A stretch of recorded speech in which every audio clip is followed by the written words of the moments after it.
Music in your families, the first music that you remember, what music was like in New Orleans when you were growing up, maybe records that your family played, anything. Oh man, I grew up on some. I grew up on some '70s music, '80s music, whatever like that. My mom, Temptation, Hall of Fame, Michael Jackson, just classic Marvin Gaye, things of that sort. When times was super rough, we BB King and it.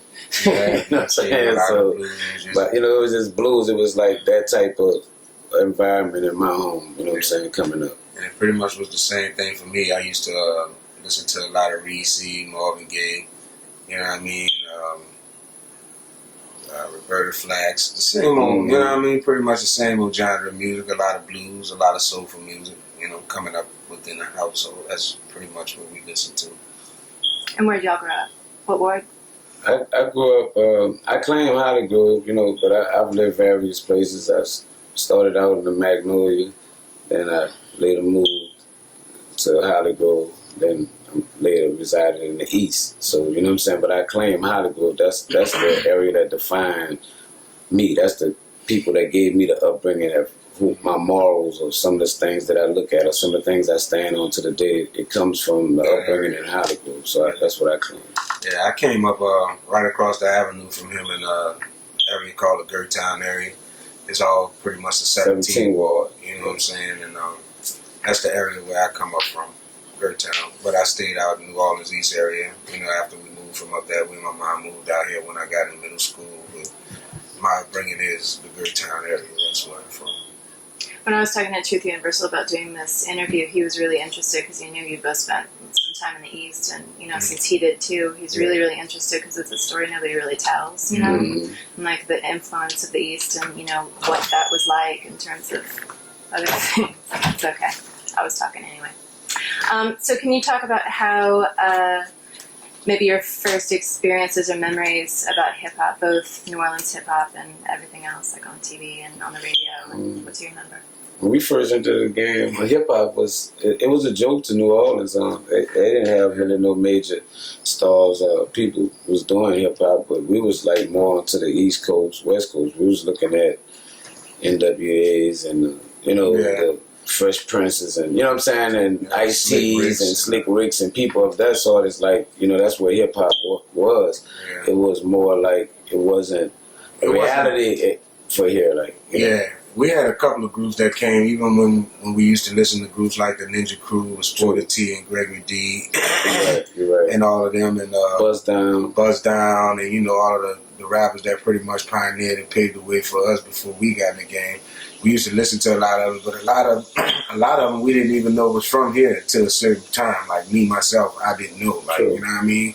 But once I found out, like, well, the Ninja Crew are originally from New Orleans because we was breakdancing to Destroy. That was way back in the Gap. Right. And when I first heard the song, I never knew that they were New Orleans. From you're right. I always thought they was from somewhere else too. Like so once I began to get more into hip hop and wanting to become an artist, not just a hip hop artist, but an artist period, that's when I found out, like, these guys are from New Orleans. I can achieve this same goal that they can, that they've achieved.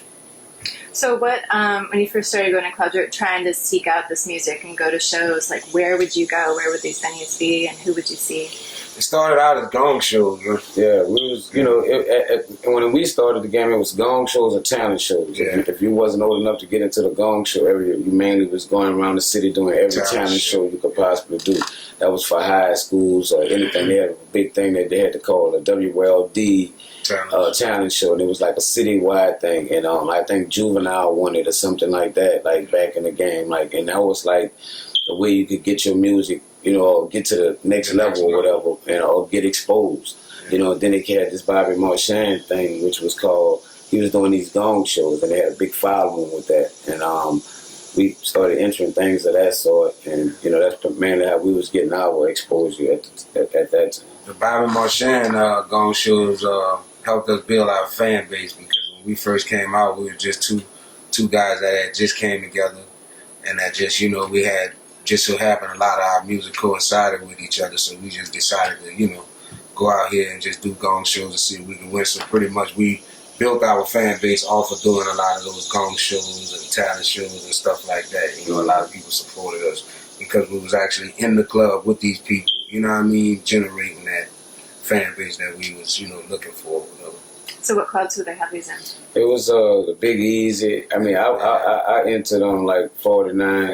There's a club called Club 49. There used to be.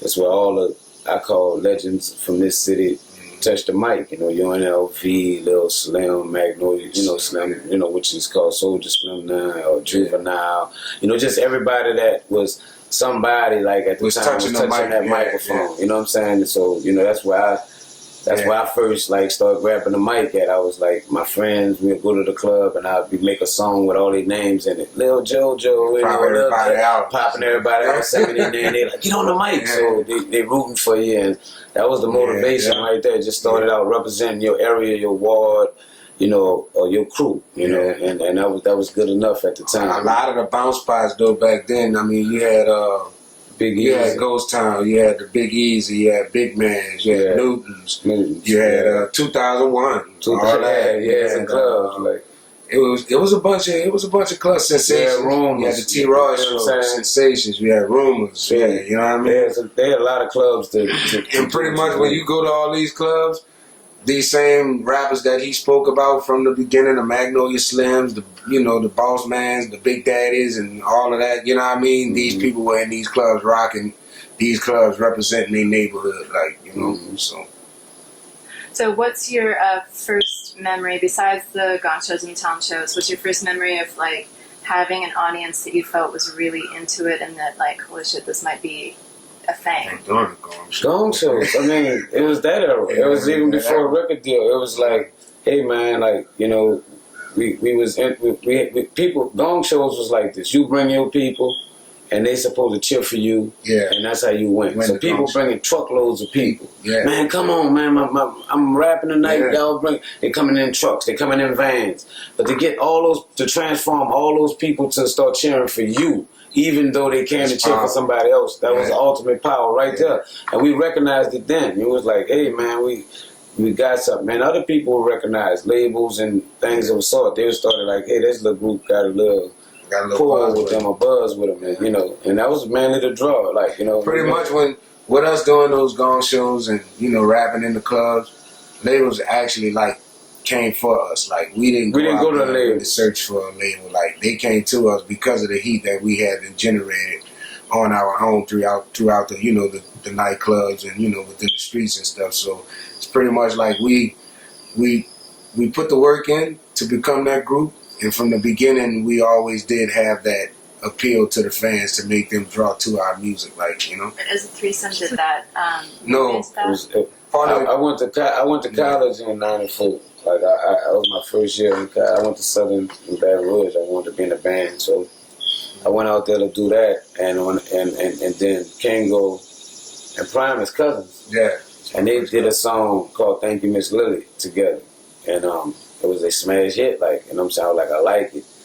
And they was like, we're working on the next album, and I'm like, I'm coming home.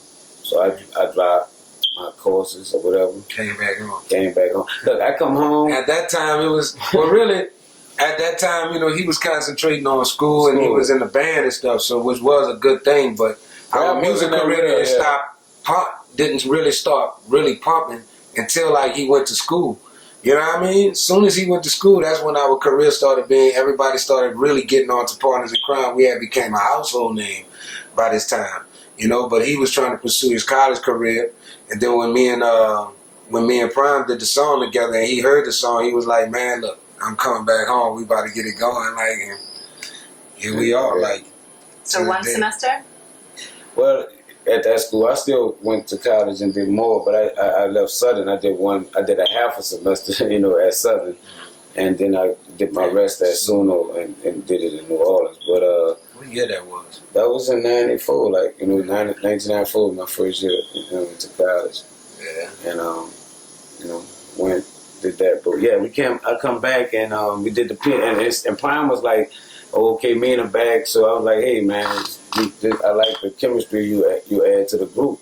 I'm like, it's PNC3. That's how we get the title for that album with Pump the Party on it. It was more like got a third member, PNC3 now. You know what I'm saying? And we ran with that. And, you know.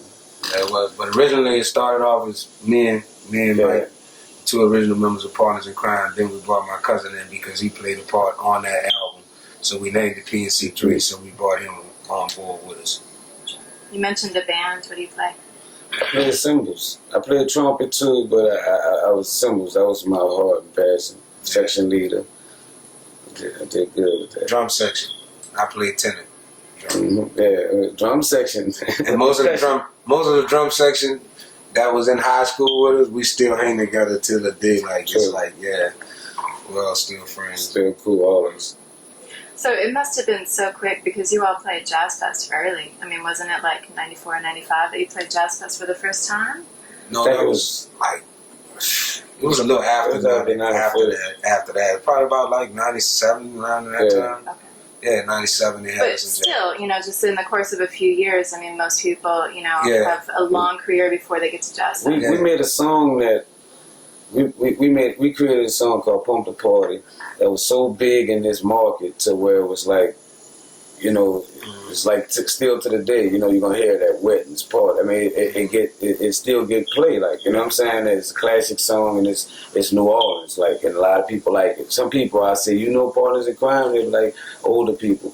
They're like, oh, I don't know that little group. I ain't into all that little hip hop and stuff. And I say, you know, pump the party. Oh, that's my song. Yeah. Hold up. You know what I'm saying? Well, you know who I am, like, you know what I'm saying? So that's usually like if I ask anybody, do you know this, they at least know that song, like, you know what I'm saying? So it was big. It was a big college song. They said it was an anthem of bounce music. True. They called it the anthem, the bounce anthem. You know? But yeah, we covered a lot of ground.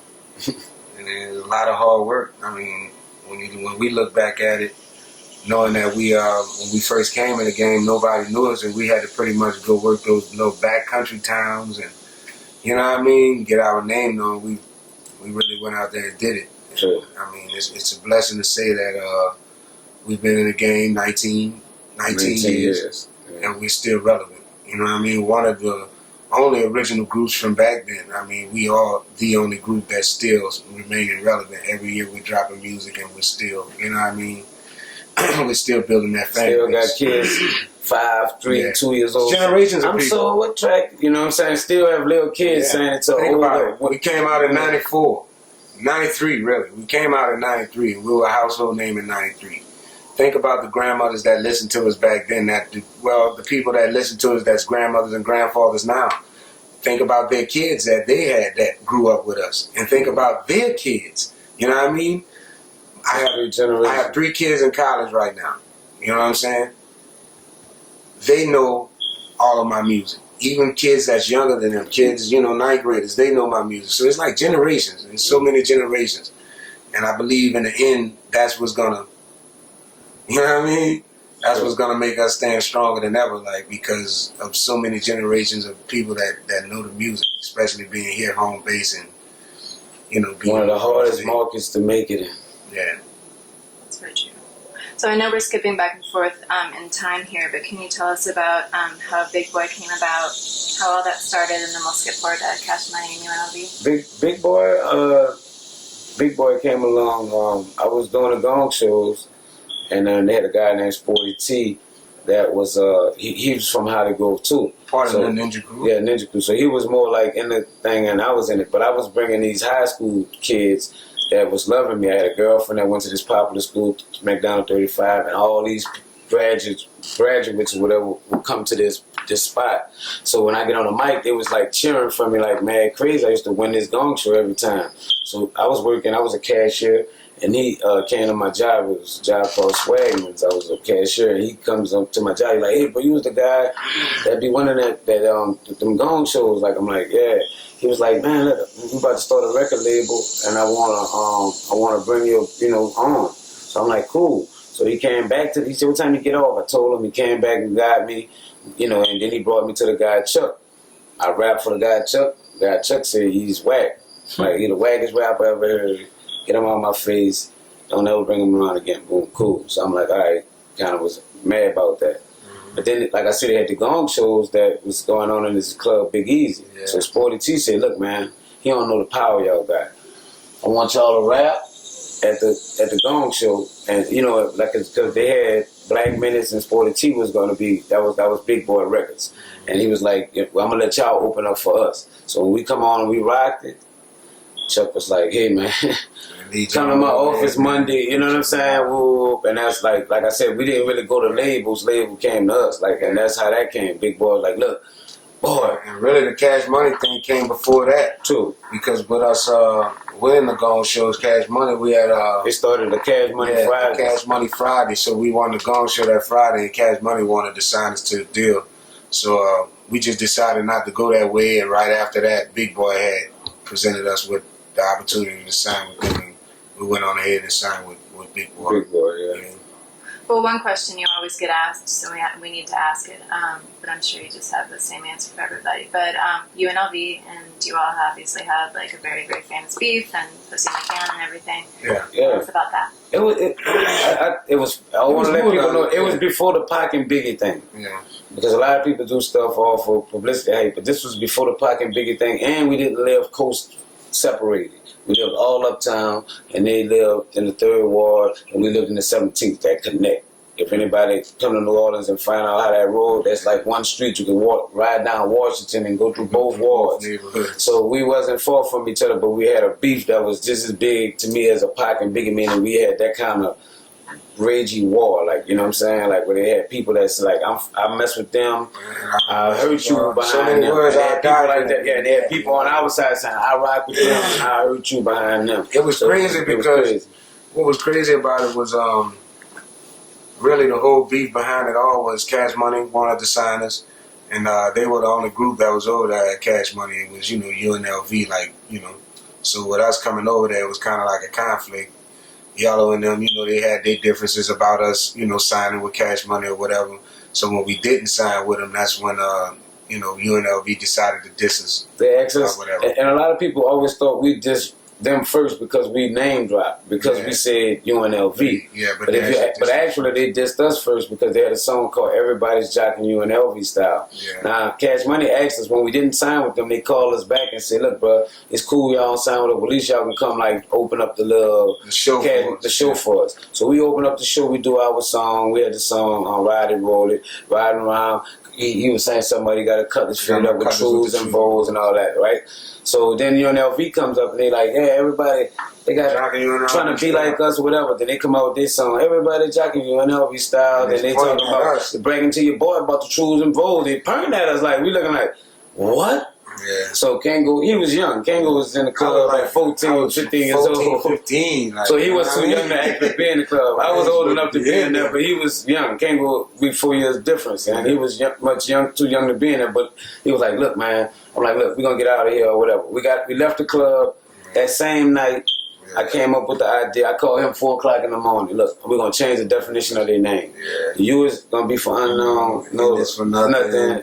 L is for that life, song, for and the next week, there was a big party in the Big Easy nightclub, and it just so happened UNLV was in there that night, and they went up before us and got on the mic and did what they were doing. But the whole while, we had so many people in there that was waiting for us to get on the mic. They just like making chaos while they on the mic. So as soon as we got a mic, I mean, that was the first time we did this song. It was the U is for unknown, the N is for nothing. Back then we had the DJ right there on point. Yeah, man, it was DJ Ryan, man. The club went crazy, and from that point on, Partners in Crime Mania. We had beef, like, you know, we had beef. You know, we only had one incident. Yeah. You know, but good thing nobody, you know, that led to like gunplay or nothing like that. We was still in the era where it was fighting. You know what I'm saying? So we ran into a little brawl here. And in the end, it all turned out crazy because we all still. Yeah, we cool. We cool. We friends. Like, rest in peace to Yellow Boy. Yeah. You know what I'm saying? Like, that kind of ended the beef right there. When Yellow Boy got killed, it was more like we don't have really nothing else to tell UNLV. Like, you know, like the last time we answered to them was when they dissed Mystical with the Dragon from the River. Then we came back with a song called Don't Get Comfortable. And it was more like, leave Mystical alone. He got a national deal. We got beef with y'all, like don't mess with him, like because he got a national situation. You know what I'm saying? So, and that was the last of the diss. Like, you know, we left him alone, left that beef alone, and then kind of went off and just making good songs. You know. I was going to ask you if you wanted to tell us a story about Yellow Boy that we might not know. We don't know. You know, we know he got killed. You know what I'm saying? Like, we really don't know too much. He's a good entertainer. He was a good entertainer, good young man. You know what I mean? Even though we had our differences in the past, Yeah, he was talented. We all had a respect for each other because obviously we still live, like you say, right next to each other, and we still pass each other hoods. And even though it was a lot of tension, nothing never really progressed from it. And in the end, we found out that we honestly both had love for each other. Like I can tell you a story about Yellow Boy that's good. I remember when they came out with the Dragon from the River song. Yeah. And they had an overnight sale at Odyssey on Canal Street. They started at 12 o'clock. They started selling Cash Money music, and UNLV was dropping his album. This how music was, like, had anticipation on it like that. It was like, we got a 12 o'clock sale, you can get it at 12. So we were so wanting to hear it because they had a little buzz on the street. Boy, wait till y'all hear. We went to the midnight they didn't have the bootleg thing, so it was more like, look, wait till y'all hear this. We hearing it from their little people or whatever. We're like, all right. So we go to the midnight sale. We go get it. You know, we get out our little car. I was in my little wagon at the time. We jump out. We go in there. Yellow knew a mutual friend we had with a guy named Dejan. Yeah. Yellow knew him. So Yellow was like, say, Dejan, check out number 4. So we like, man, so you want a tape or CD? We like, CD. Yeah. Boom, buy the CD. Boom, all them looking at us, baby, everybody. They just all watching us. We go take it. We sit in the car. Boom, we put it in. We go straight to number 4. Boom, boom, boom, boom, boom. We say, let's hear what this number 4 about. Boom, boom, boom, boom, boom. We just listening. The song was so cold. I mean, we just listened to the whole song. Quiet. We never said nothing. But then at the end, when it went off, I said, we said, I'm glad that one wasn't about me. They said nothing about us. Like, it was like that powerful. It was that powerful. It was just like, he was like all on mystical. We was just like, God damn. They didn't say nothing about us, bro. Ooh. Man. It was like a deep breath on it. We loved the song that much. It was a song that it was a hit song. We loved the song that much. We was like, damn, man. It's one of them ones. We were like, they could have hit us with this one. This one was hard, but they didn't come our way. But then we come back with Don't Be Comfortable, kind of answering that. But we didn't even have to make a better song than that song. It just was more like we taking a venge for somebody else. Like, you know, so it didn't. And then at the time, he wasn't trying to come back to diss nobody. He had just got his deal. He was really trying to focus on what he had to do. So it's pretty much, you know, I mean, we had to take that slack, and that's what we did for our people, like, you know. So it was label me. Yeah. So what do you think the next, I mean, careers are so difficult to, you know, put in, you know, like a linear trajectory or anything, but what do you think the next big step, when you look back on it, was? You know, the next plateau in your career, what was next after Big Boy?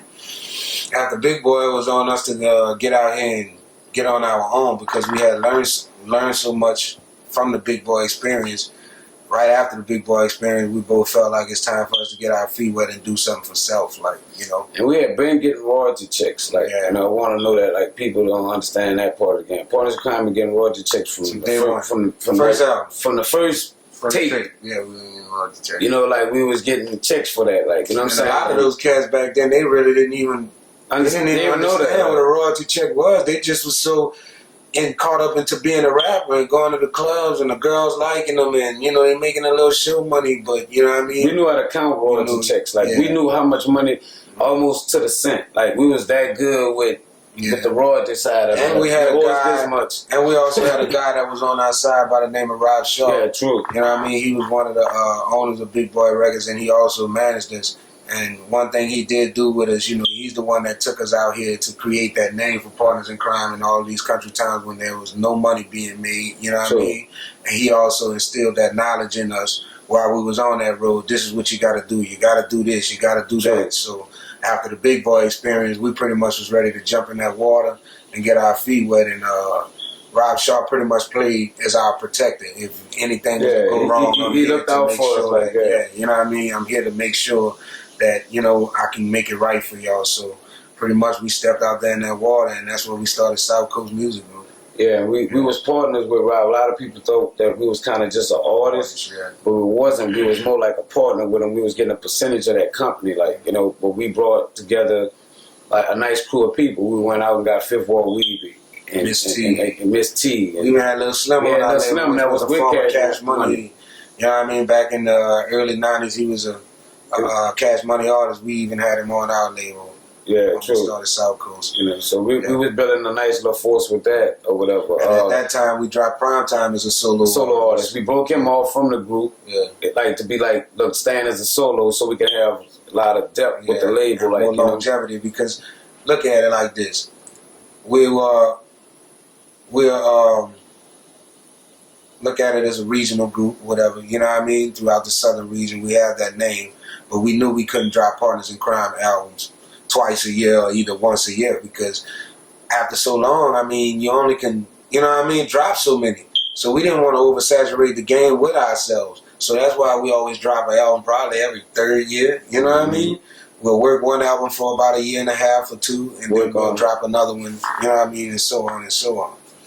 Mm-hmm. But what happened with the South Coast thing was that was our ultimate like lick of being, you know, like we could have been staying big as a Cash Money or whatever on our own. But what happened was they had a distributor by the name of Southwest Distribution, and they did Chapter 14 on us, like in a spot of making a lot of money, like, you know what I'm saying, like big checks we was waiting on, and they just like we don't have, we broke, you know what I'm saying, we can't pay y'all, we filing bankruptcy, but you know, like we bankrupt and we can't mess with it no more. So, you know, we took a big loss on that, like, you know what I'm saying, with that situation, and then it steered us into doing our own thing, like without doing the South Coast, you know, thing. without Rob Shaw or whatever. We just like we'll do it all on our own from that point on, and then we kind of moved forward and started our own thing, Crime Lab Entertainment, and that was the first mixtape. I mean, compilation that we dropped. Well, the compilation that we dropped on Crime Lab Entertainment was the Hard Hitters compilation, which housed everybody from New Orleans. I mean, everybody from Soulja Slim to Juvenile. You know what I mean? Was on that compilation, and the name of it was called the Hard Hitters. Yeah, we speared that out. We did good. Did good with lived off it for a few years, you know, real talk. And we got on the road with, we went on the road with Mystical.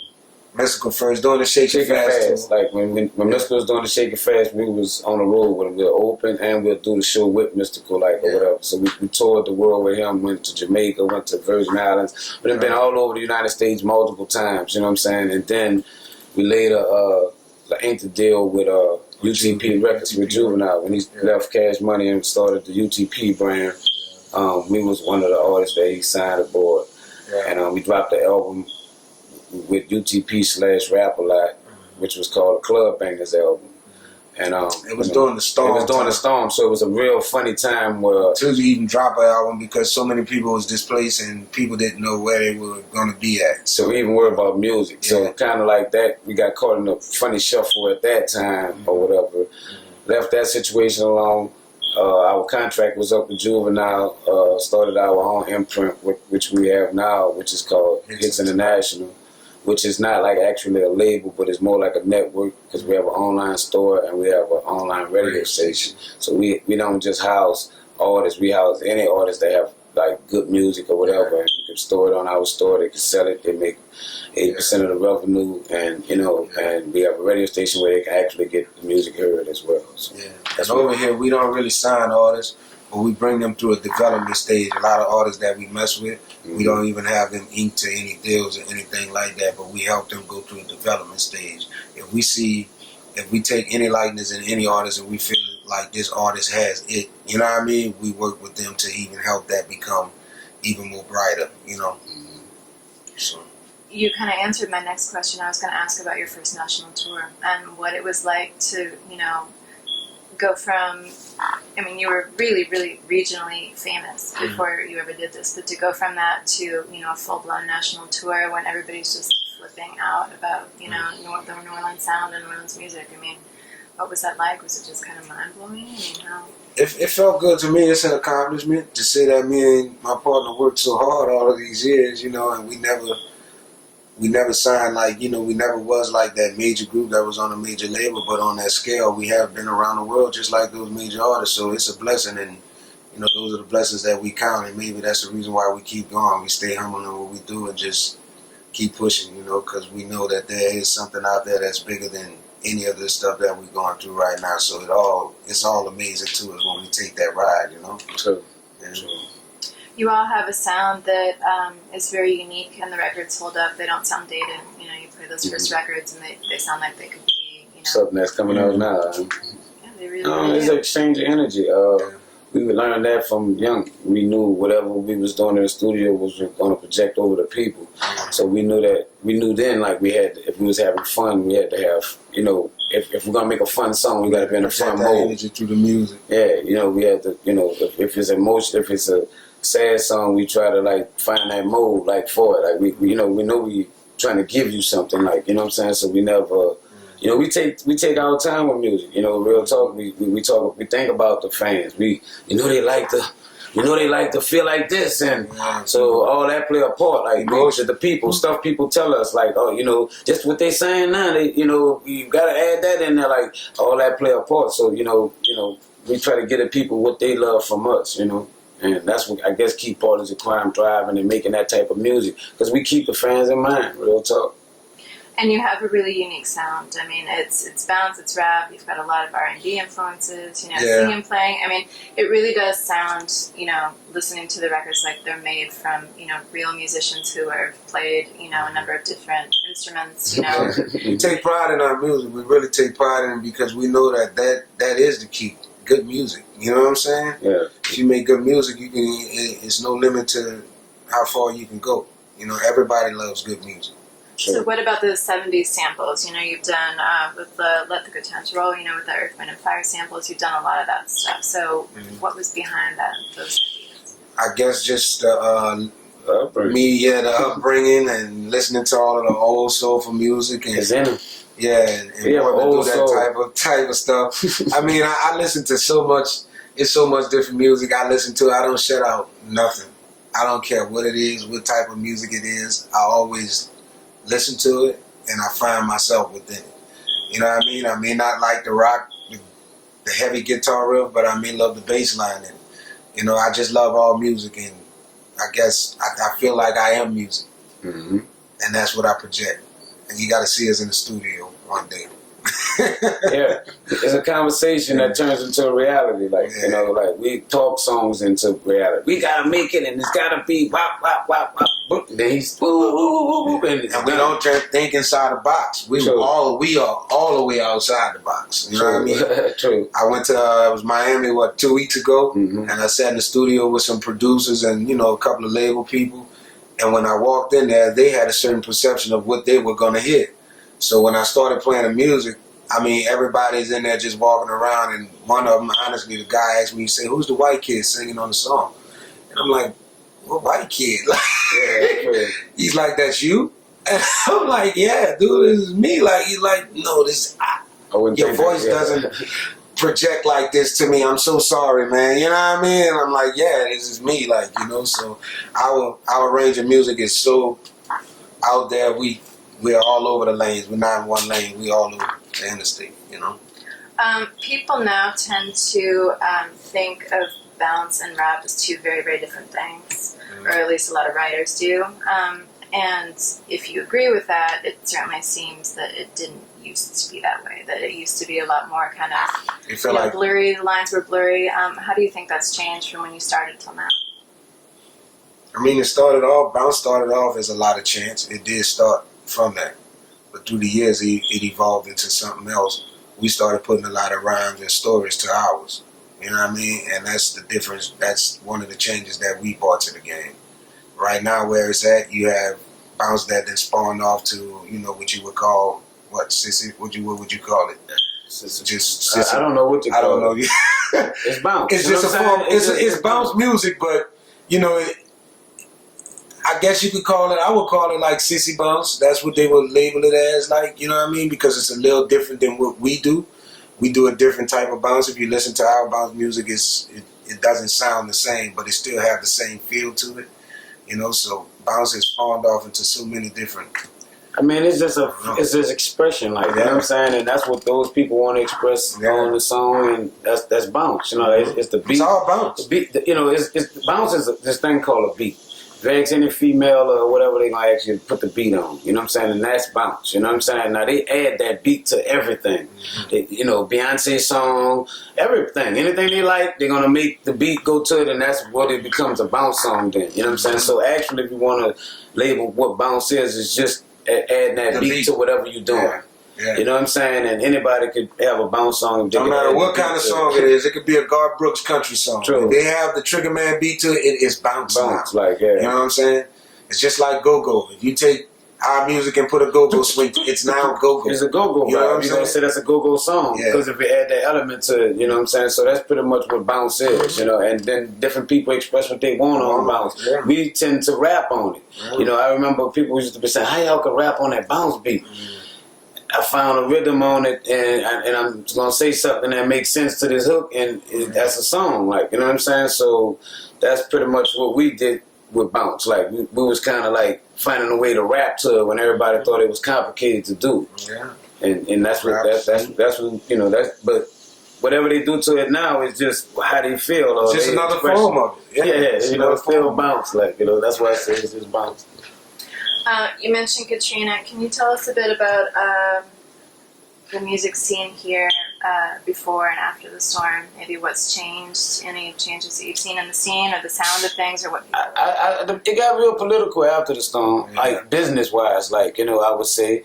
And I would just say that music had got one-dimensional, meaning like before Katrina, you would have Partners in Crime, Jubilee, Miss T, you know, host of rap, hope of artists, like Lil Slim, Bounce Slide Ride or whatever. All that was getting played, all of that. It wasn't like it was just one song. We just gonna play this one song or this one person. It wasn't that. It was like this. All this music was good and it all got played.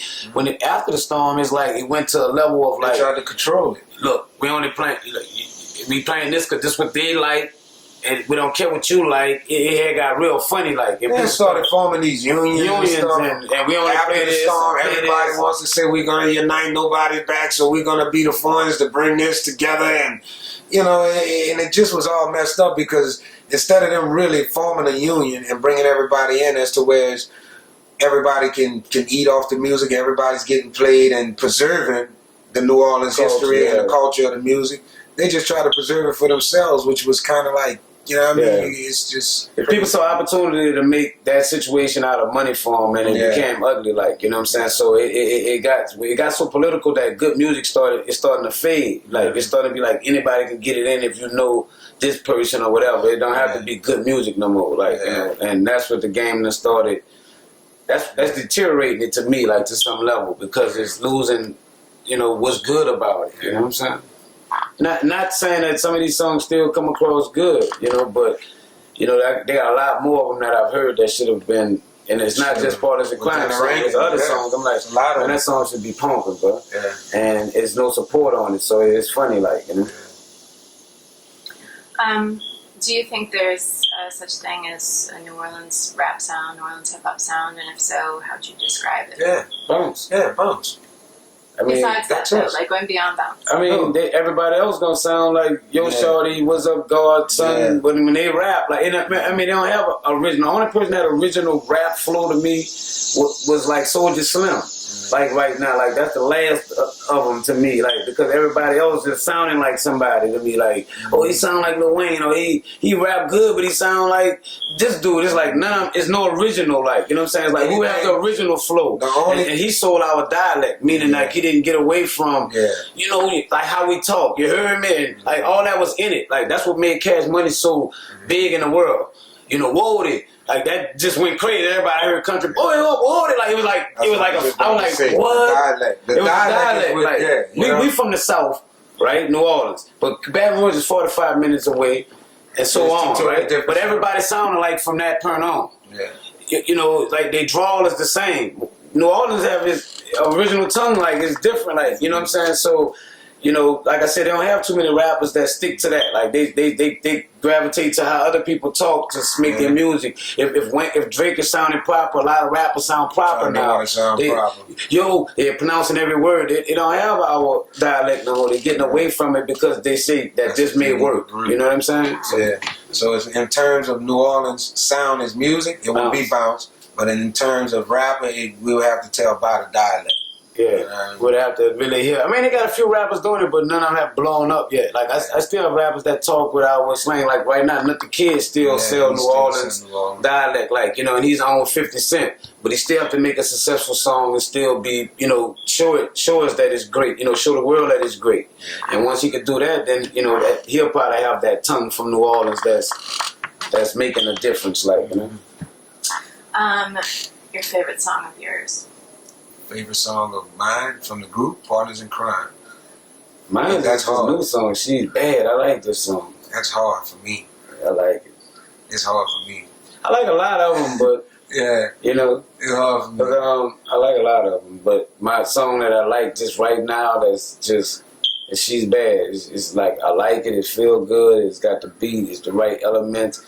We talking the right stuff. We talking what we feel for real. You know what I'm saying? And I just think it's a beautiful song. I like That's hard for me to name because I don't know, each song, a lot of songs we do, we really do them off our feelings, like, and it always brings us back to some point in time when we listen to them, no matter what, like, you know. So I don't know. That's hard for me just to pick one of them. Is there anything else that we haven't talked about that you think should be represented in the archive, or that people should remember, know about you, continue? We develop, we make new artists, like, you know what I'm saying? Like, we're not just a group that is just Partners in Crime and all about our own. Why people call us legends, or what they call us legends in the city, it's not just actually from the music we make. I think it's more of like that we can make other people songs. Like, for instance, Kango did a song with the 89 Boys. Like, nobody never heard of the 89 Boys. But then here come this song that have this, you know what I'm saying, sound to it that's like, boom, 89, everybody love it. You know what I'm saying? And, you know, that was like, you know, I look at him, I'm like, boy, you be making some hits. From our musical standpoint, as far as like our writing and stuff, we have a good writing and production skill. So, you know, a lot of people do look at us as just being partners in crime, but it goes a little bit more in depth with that. I mean, we have a company by the name of Beats and Hooks, as to where we produce songs with hooks and stuff on them. When you listen to the Young Jeezy, Lil Boosie, you better believe it. That's us. You know what I mean? When you listen to the T-Pain, C-Ride, Money Round Here, that's us. Sure. When you listen to the Pleasure P, Hands on You with Juvie, that's us. Sure. You know what I mean? All of that is us. So don't just look at us as just being this rap group. We also are established as writers and, you know what I mean, in the production league too. So if anybody's out there looking for like hit songs, I mean, we do feel like we are those go-to guys and we can produce that hit song for you. So. That's a good point. Can you talk about maybe how kind of production styles have changed over time? Is there anything you can think of? We used to be on ADAX machines, and it took a long process. Like, you know, it was the real. We worked on reel-to-reel to ADAX to digital. Like, digital is real fast. From analog to digital. From analog to digital, we've been through that process.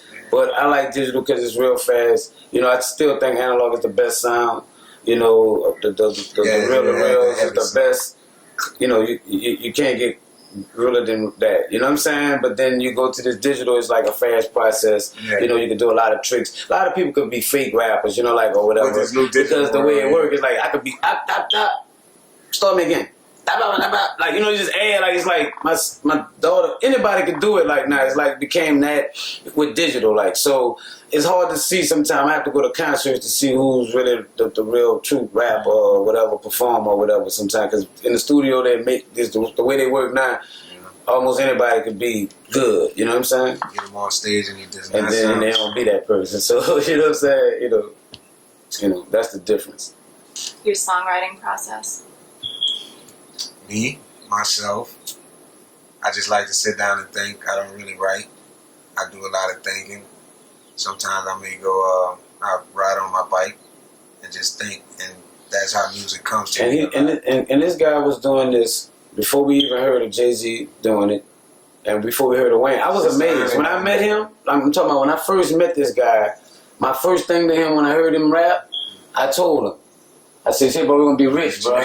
Like, you know what I'm saying? Like, I said, "Hey, bro, with your talent, like, you ain't like real talk," because he was just like the most talented. He had this rhythm and he sung rap, and I was just like, it was just different from the first time I heard it. I was like, "Man, you good with this," like, you know? And I was like, "Boy, we're gonna be rich," like, you know what I'm saying, or whatever. And I was amazed that he could come to the studio, remember these harmonies, remember the song like how you want to sing it or whatever, and didn't write it. Yeah. This was before I heard Wayne doing it or heard Jay-Z doing it. Like no, you know, and that's why I always be like the greatest. Like they be like, who's the best rapper? And I used to be like, Kango to me, because I had never seen nobody do what they said they was doing. So when they started doing it, I was like, okay, other people could do that. That might be just something a lot of people could do. But he was the first that I noticed doing it, like, and then his cousin. Yeah. Prime time, he doesn't write either. I don't know, it's just a gift, and I thank God for it because it's been keeping us, you know what I mean, keeping us steady. And I don't know, it's funny with me. I just like to sit down and think, and stuff just come to me. Sometimes we go off experiences, we'll just sit here and be talking, and we'll just be talking about what happened during the day or during the week or whatever, and we'll just take the main subject out of whatever we talked about. Say, for instance, somebody was doing something they had no business doing. We'll take that main subject. What was the whole moral of the story? She had no business doing it. And sometimes it may click in my head like, you know what I mean? She had no business doing it. And I write something along that line and come up with melodies. But I came up in the church house singing in the church choir. I play set drum. Mm-hmm. You know what I'm saying? So music, I don't know, just musically, music has been me since knee high. Like, you know, I was that kid that used to take those 8 tracks and actually play them and listen to them. Mm-hmm. Yeah. One more question. Southern hip hop.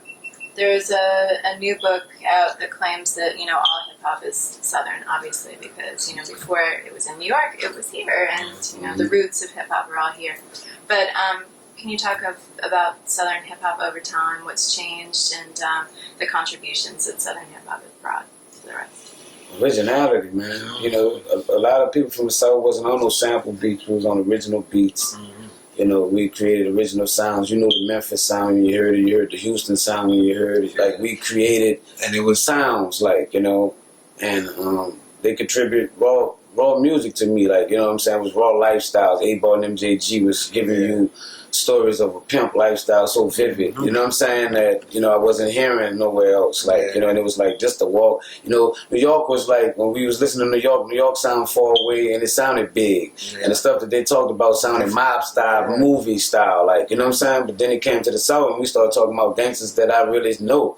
Little Bojo around the corner and this and that. I started seeing, I could hear that in the rap. Like, you know, they start talking about things that's real to me, like in the streets or whatever. So, you know, that's what the South contribute to the game. I mean, that's why they haven't gave it up yet. Musically, it's just like, you just got to look at it, it's just simple. I mean, you have your Western culture, you have your Eastern culture, and you have your Southern culture. We just bring our Southern culture to the forefront with Southern music. When you listen to Southern music, or you looking at those videos, you seeing old school whips on candy with candy paint. You know what I mean? A laid back vibe. You know what I mean? When you look at Southern music, we sell our culture, the Southern culture, all the time. Like, you know what I mean, all the time. And that's the same way it is with the East Coast rappers. They sell their East Coast culture in the same way. Hallways, you know? They wherever they at, you know, they repping that New York. They on Manhattan. They got the hat. You know what I'm saying? It's just like that's New York, and we be like that's. And we like that for that. What makes it so powerful is when these cultures collide. Like, you have the East Coast rappers with the South rappers. Like, when these things collide, that's what makes it even more beautiful, because it's like, here you have these South guys, they in New York getting it just like we getting it with us now. You know what I'm saying? So that just makes it even more bigger. But that's your 50 Cent. Your 50 Cent was a New York cat that had used the Southern swag and killed the game. Like, you know what I'm saying? So it is about a mixture. It's about, you know, that's what make hip hop live so much more, because we could take anything. We'll take a country song and can rap on it. And we'll take a pop song and do something with it. A rock song and do reggae. And, you know, like, it's like all about, you know, it's like hip hop could be added. It's like an ingredient like salt or something that could just be added to everything to give it some kind of extra flavor to it or whatever, you know. So, you know, that's where I see, you know, hip hop has evolved to. It's open now to do anything. Yeah. That's it. That's it. That's it. Peace. PNC, baby. Look at that. One take. Yeah.